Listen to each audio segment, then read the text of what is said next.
شروع اللہ کا نام لے کر جو بڑا مہربان نہایت رحم والا ہے۔ پھر جو شخص وصیت کو سننے کے بعد اس کو بدل ڈالے تو اس کے بدلنے کا گناہ انہی لوگوں پر ہے جو اس کو بدلیں، اور بے شک اللہ سنتا جانتا ہے۔ اب اگر کسی کو وصیت کرنے والے کی طرف سے کسی وارث کی طرفداری یا حق تلفی کا اندیشہ ہو تو اگر وہ وصیت کو بدل کر وارثوں میں صلح کرا دے تو اس پر کچھ گناہ نہیں، بے شک اللہ بخشنے والا ہے، رحم والا ہے۔ مومنو، تم پر روزے فرض کیے گئے ہیں جس طرح تم سے پہلے لوگوں پر فرض کیے گئے تھے تاکہ تم پرہیزگار بنو۔ روزوں کے دن گنتی کے چند روز ہیں، تو جو شخص تم میں سے بیمار ہو یا سفر میں ہو تو دوسرے دنوں میں روزوں کا شمار پورا کر لے۔ اور جو لوگ روزہ رکھنے کی طاقت رکھیں لیکن رکھیں نہیں، وہ روزے کے بدلے محتاج کو کھانا کھلا دیں، اور جو کوئی اپنی مرضی سے زیادہ نیکی کرے تو اس کے حق میں زیادہ اچھا ہے، اور اگر سمجھو تو روزہ رکھنا ہی تمہارے حق میں بہتر ہے۔ روزوں کا مہینہ رمضان کا مہینہ ہے جس میں قرآن اول نازل ہوا، جو لوگوں کا رہنما ہے اور جس میں ہدایت کی کھلی نشانیاں ہیں اور جو حق و باطل کو الگ الگ کرنے والا ہے۔ تو جو کوئی تم میں سے اس مہینے میں موجود ہو چاہیے کہ پورے مہینے کے روزے رکھے، اور جو بیمار ہو یا سفر میں ہو تو دوسرے دنوں میں روزے رکھ کر ان کا شمار پورا کر لے۔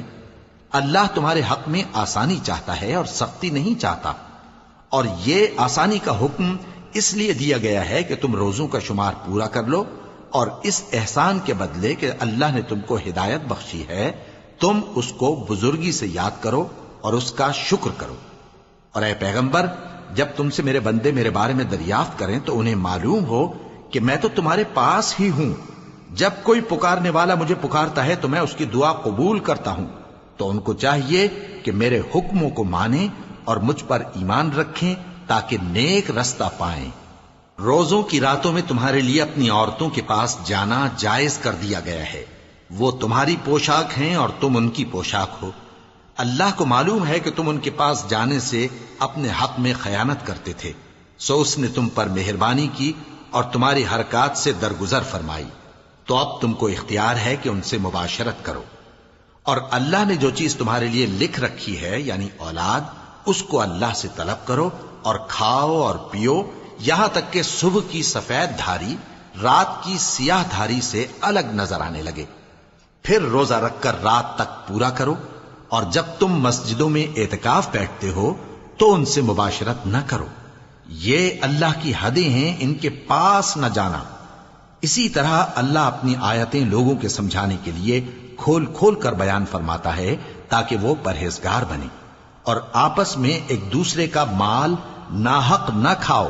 اور نہ اس کو رشوتاً حاکموں کے پاس پہنچاؤ تاکہ لوگوں کے مال کا کچھ حصہ ناجائز طور پر کھا جاؤ، اور اسے تم جانتے بھی ہو۔ اے پیغمبر،